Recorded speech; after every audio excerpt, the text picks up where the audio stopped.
gente vai começar uma série de reflexões pautada no Salmo 23. Porque eu acho que esse ano vai ser um ano bem turbulento, um ano de ajuste, primeiro ano de mandato do novo presidente. Vai ter muita coisa de ajustes. E geralmente a gente fica um pouco desesperado, um pouco afoito com isso. E o Salmo 23 é um salmo que nos traz um pouco de calma e tranquilidade, para a gente poder navegar nesse mar de intranquilidade que está vindo. E é interessante a gente pensar em ditados populares. Por exemplo, os ditados populares são expressões consideradas sábias porque são passadas de gerações em gerações e porque as pessoas entendem que eles trazem uma verdade a ser passada por uma geração mais nova. Por isso são ditados. Por exemplo, se eu falar para você, antes tarde... Ai, tá vendo? São ditados populares. O que significa? Que é melhor ter feito do que nunca fazer, né? Por exemplo, aqui se faz... Ó, você tá craque. Águas passadas? Não morre. Cavalo dado? Ah, a galera tá bom o negócio. Antes só? Do que mal acompanhado. Briga de marido e mulher? Não se mexe. Aí, rapaz, tem até música com isso. Casa de ferreiro? Espeta de pau. Espeta de pau, isso aí. Cão que ladra? Não morde. Cão que ladra não morde. O Senhor é meu pastor?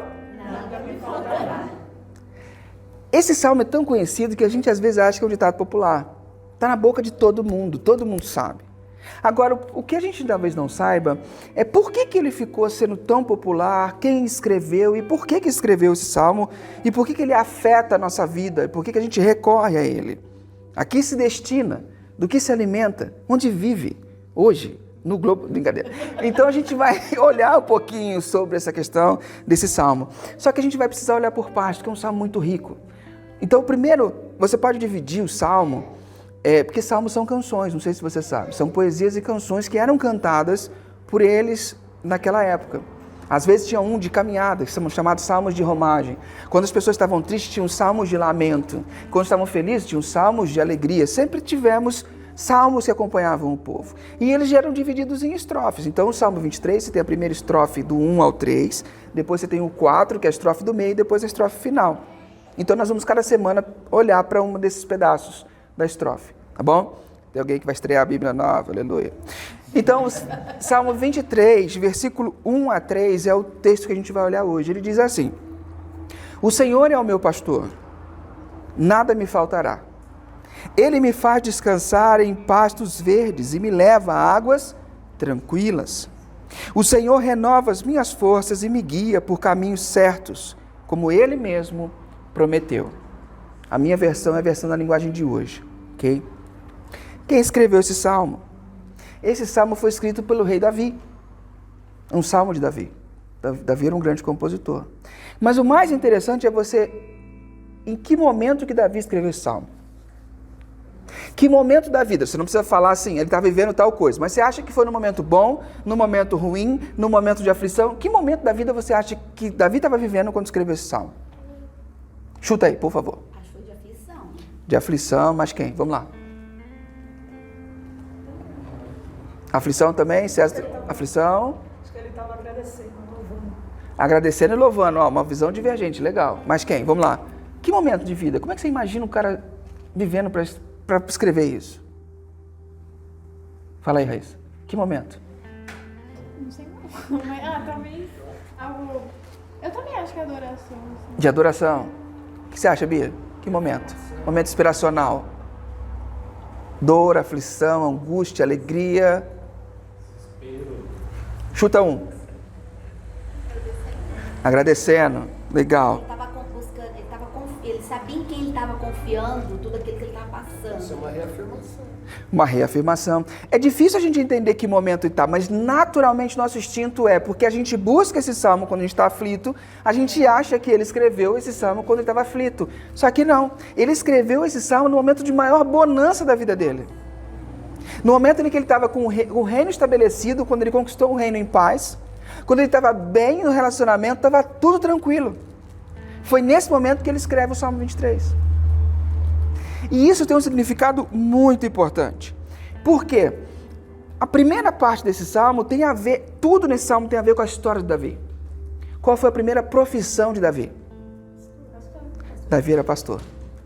era pastor de ovelha. Quando ele tinha 16 para 17 anos, quando o profeta Samuel foi lá na casa dele, porque Deus não concordava com o que Saul, o rei vigente, estava fazendo, Deus falou, vai lá que você vai ungir um novo rei. Tem um novo rei que eu quero que você unja. Ele vai, olha todos os irmãos de Davi, bonitos, fortes, abdômen trincado, silhueta em V, os caras tudo top. E Deus fala, nenhum deles. Tem mais filho aí não? Aí ele fala, tem um menino aí, um ruivinho que está lá no campo cuidando das ovelhas. Manda trazer esse menino. Traz o menino, aí o coração de Samuel bate mais forte. Sabe aquele tum-dum? Tum-dum, bate, tum-dum. Brincadeira. Aí quando bate forte o coração, bate forte o tambor. Aí ele sentiu que Deus falou assim, cara, é esse aí. É esse menino. Não é possível. E ele é ungido a rei, separado a ser rei, consagrado a ser rei com 16, 17 anos. E ele era pastor. E ele conta, quando ele vai enfrentar o gigante Golias, que ele tinha vencido o urso para proteger as ovelhas e tinha vencido o leão. Ele tinha experiência. Então o primeiro emprego de Davi era ser pastor. E quando ele vai narrar, falar sobre Deus, ele fala na figura de pastor. Não é que Deus é um pastor, é que Davi conseguiu fazer um paralelo entre o que ele viveu e como Deus é. Então, alguns anos atrás, o César poderia falar assim, o Senhor é um excelente policial, é um excelente comandante. Percebe? É um comandante justo, que não bota a gente na roubada, não manda a gente patrulhar no carnaval, essas coisas assim, entendeu? Não? Então ele falaria, o Senhor é um comandante justo. Se fosse o Marquinho, o Marquinho iria falar, cara, o Senhor é um marceneiro de mão cheia. Ele faz os cortes específicos, certos, dá encaixe em tudo.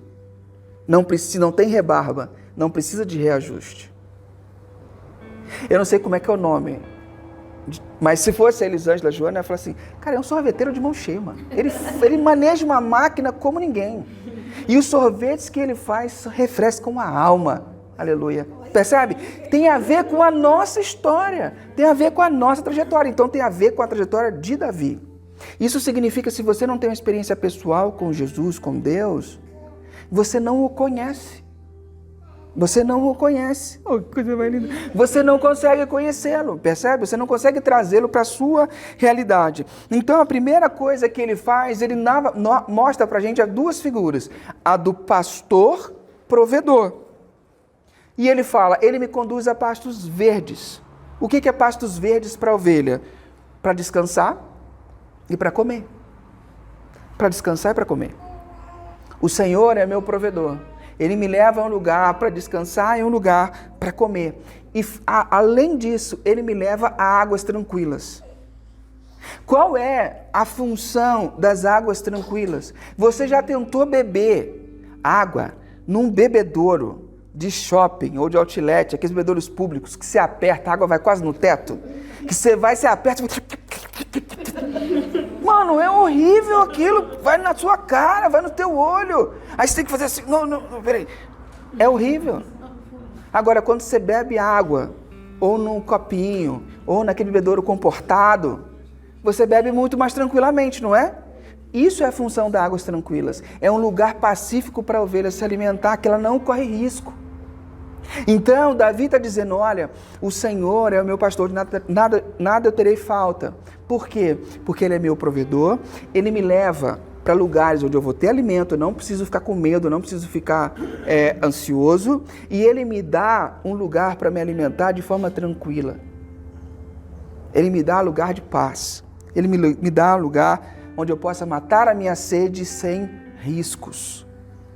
Controla a torneirinha da água do shopping. Controla a torneirinha da água do shopping. Então, o que eu posso entender? Que o pastor que Davi está narrando se preocupa com necessidades muito importantes para nós. Por exemplo, descanso.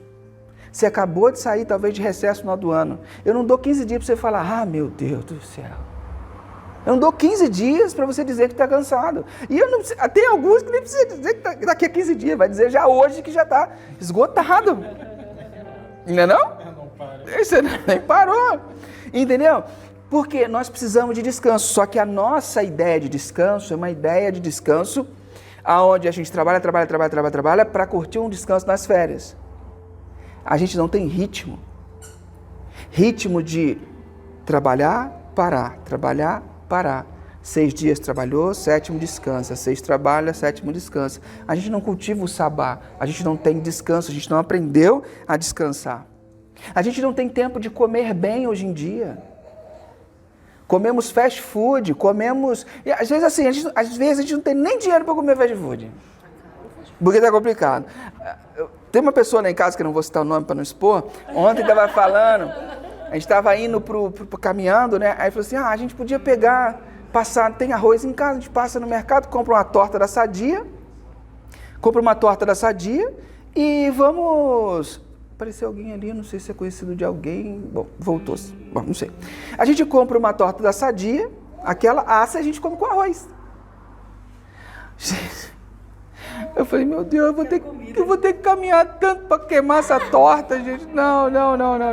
Porque a gente... Fiquei sabendo que a subida lá do coisa, teve gente que deu uma... Não, foi braba. A lombar pegou na subida da caudelaria, mas já estou de volta na atividade. Então, às vezes, a gente come mal pra caramba. A gente come mal e a gente come sem tempo. A gente não tem tempo para almoçar. A gente trabalha, o estudo, rouba nosso tempo. A gente não tem tempo para comer em paz. E a gente não consegue matar essa sede que nos impulsiona. Tudo ao nosso redor quer fazer você ficar com sede. Que sede é essa? A Bíblia chama isso de ganância. Você quer sempre mais. Você não está satisfeito com o que você tem. É matar a sede com água do mar. Quanto mais você bebe, mais sede você tem. Nunca está bom. Seu carro não está bom, sua casa não está boa, a mochila não está boa, a roupa não está boa. Você quer sempre mais. E você nunca para. Essa sede faz a gente caminhar demais da conta. E a gente tem que segurar a onda, aprender que se for matar essa sede com água salgada, a gente nunca vai matar. E a gente precisa de tempo para estar em paz. Muitos de nós não conseguem ficar em paz dentro do próprio lar. Não está conseguindo ficar em paz dentro de casa. Porque há muito conflito dentro de casa. E Jesus, o nosso pastor, o provedor, ele quer trazer isso para a nossa vida. Nosso ritmo de vida não está colaborando para que a gente tenha uma vida tranquila. Todo o nosso redor quer isso. Eu estava passando, depois que a Meire me inspirou, eu estou começando a duras penas a olhar Instagram, a fazer postagem. Para mim é muito difícil, gente. Não sei nem fazer. Hoje eu fui fazer uma postagem aqui das fotos do Instagram. Eu falei, mas no Face tem a câmera, no Instagram não tem. No meu não tem. Entendeu? Então, que saco, que droga. Mas enfim, eu estou aprendendo. Aí eu estava passando lá no feed lá do Instagram, eu vi um vídeo. Aqueles podcasts, o cara falando, não, 2023 é o ano para quem? 2023 é o ano para quem não para almoçar. 2023 é o ano para quem faz mais do que foi pedido. 2023, meu irmão, é o ano para aquele que faz mais do que foi contratado para fazer. E começou assim, eu falei... Eu comecei a ficar com medo de 2023. Eu falei, gente, nós não aprendemos nada com a pandemia. Não aprendemos nada, vamos voltar tudo de novo. Não adiantou nada. Tem que continuar nessa... Eu falei, Jesus, chega, para com isso. É toda hora... Não, eu falei, que isso? Se eu pudesse deletar o vídeo do cara da rede, eu deletava, mas não pode ter esse poder. Mas a gente pensa assim, voltando, Davi olha para Deus, deposita sua confiança nesse provedor. Ele confia. Por quê? Porque está baseado na jornada, ele sabia o cuidado que ele teve como pastor com aquelas ovelhas e ele entendia que Deus era muito mais cuidadoso do que ele próprio. Então, entendendo sobre isso, ele transportou para Deus um cuidado excelente que ele teve e falou, Deus, o Senhor é meu pastor, porque eu como pastor cuidava, imagina Deus cuidando.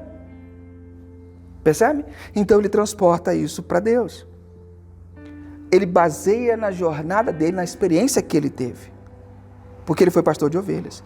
E aí ele vai, no segunda parte, ele fala, renova as forças, ele renova as nossas forças, dá um renovo e me guia por caminhos certos. Ele dá orientação. Para prestar atenção no perigo disso aqui que ele está falando. Se você tem um caminho para seguir e você não tem força para seguir, de que adianta? Você vai morrer agoniado, sabendo, eu tenho que ir para lá, mas não consigo ir. E se você tem força para caminhar, mas não sabe para onde vai, você vai andar perdido para tudo quanto é lado. Porque para quem não sabe para onde vai, qualquer caminho serve. Já dizia Lewis Carroll, no Gato da Alice. Percebe? Então, Davi percebe, ele precisa me renovar e me dar a direção. Não adianta. Muitos de nós têm uma coisa ou outra. Muitos de nós têm a direção. Eu quero ir para lá, mas não faz tudo o que precisa para chegar lá. Eu tenho força, mas eu não sei para onde eu vou. E quando a gente tem só uma dessas coisas, não adianta. A gente não vai conseguir chegar. Calma. Busca orientação e busca o renovo.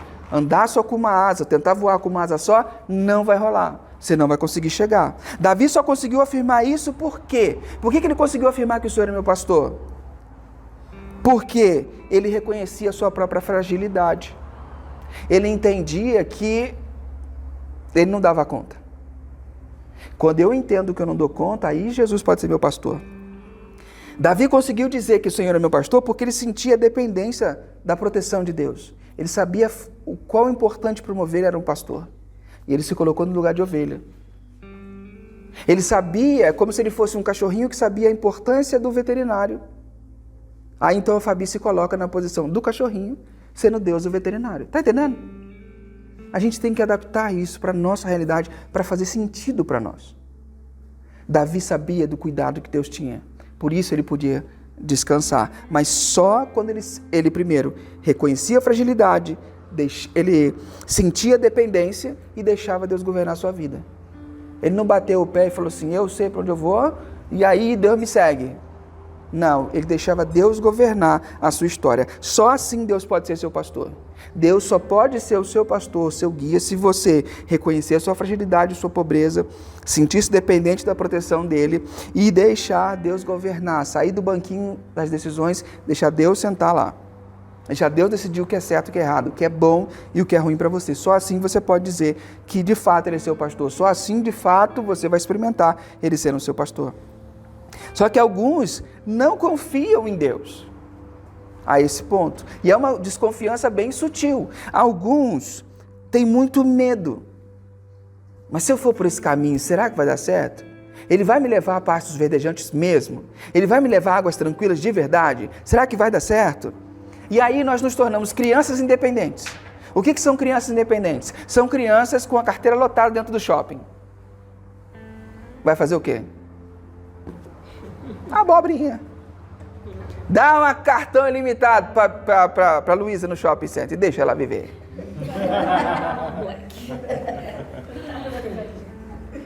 Livraria. Vai ser aqueles brinquedos diferentes, aquelas balinhas, como é que é o nome daquelas balinhas que são? Fine. Vai rolar esses negócios, vai comprar álbum, Mac, Aí se é você com cartão limitado, você pensa assim, minha geladeira nova. Não é não? São outras prioridades. Um sofá novo, são outras prioridades. Então a gente se torna crianças irresponsáveis. Crianças com cartão de crédito e sai fazendo as atrocidades. E isso é ruim para nós. Por quê? Porque a gente fica com medo de seguir o caminho de Deus e a gente acaba à revelia tomando nossas decisões. Nós nos tornamos ovelhas desgarradas. Mas João, capítulo 10, versículo 1, para encerrar, ele fala assim, eu sou o bom pastor. O bom pastor dá a vida pelas ovelhas. Jesus dizendo, eu sou o bom pastor. Quando ele diz o bom pastor, o contexto ele fala, o diabo veio para matar, roubar e destruir. Eu vim para proteger você. Então você pode confiar em mim. Pode confiar em mim que eu vou cuidar de você. Se necessário for, eu vou dar a vida por você, para te proteger. E de fato ele deu a vida. Ele morreu naquela cruz e ressuscitou para nos mostrar o caminho de volta para Deus, para que a gente possa viver de volta com Jesus. Percebe? Ele fez o que deveria ser feito. Então, se ele não poupou nem a sua própria vida, por que eu não posso confiar nele para cuidar da minha? Se por amor à minha distância ele morreu e ressuscitou, por que hoje eu não posso dar um voto de confiança e confiar nele? Que seja meu pastor. E para encerrar, nós somos muito atraídos para esse salmo pela paz e pelo conforto. Nós somos atraídos pela paz e pelo conforto. Nós queremos paz e conforto. Só que é na paz e no conforto que nós esquecemos dele. Nós esquecemos de Deus. Não são poucos os personagens bíblicos que se encontraram com Deus no deserto e se perderam no palácio. Davi foi um deles. Enquanto ele estava no deserto, compondo canções, vivendo, batalhando vida dura, o coração dele estava ligado em Deus. Bastou ele viver tranquilamente, não ir mais para a guerra, ele subiu no terraço, viu uma mulher tomando banho quis ela para si, matou o marido e fez tudo o que tinha que fazer. A gente não fica... Cuidado, a paz e o conforto, elas devem ser degraus que nos aproximam de Jesus. E por isso, olha só que a função didática, é por isso que quanto mais você ganha, mais dízimo você dá. Já pararam para pensar? Por quê? Porque você precisa ter sempre um mecanismo que seja importante para você, mostrando para você a quem você depende. A quem você depende? Você depende de Deus. Quanto mais você sobe, mais ligado a Deus você tem que estar. Senão o tombo é grande. Senão o tombo é muito grande. As bênçãos devem ser degraus que nos levam para mais perto de Deus. Davi nos convida a experimentar a vida com Deus como nosso pastor, como aquele que cuida de nós. Ok? Eu queria fazer uma oração nesse momento para a gente encerrar esse tempo e agora a gente vai tentar aplicar um pouco disso na prática, ok? Vamos orar? Paizinho querido, muito obrigado por essa reflexão, que ela nos inspire, que ela nos inflame o coração para descansar em Ti, para buscar refúgio e refrigério. Nos conduz, ó Pai, a águas tranquilas. Nos conduz, ó Deus, para momentos bons. Em nome de Jesus, que possamos descansar no Senhor, confiar em Ti, apesar do nosso medo. Em nome de Cristo. Amém.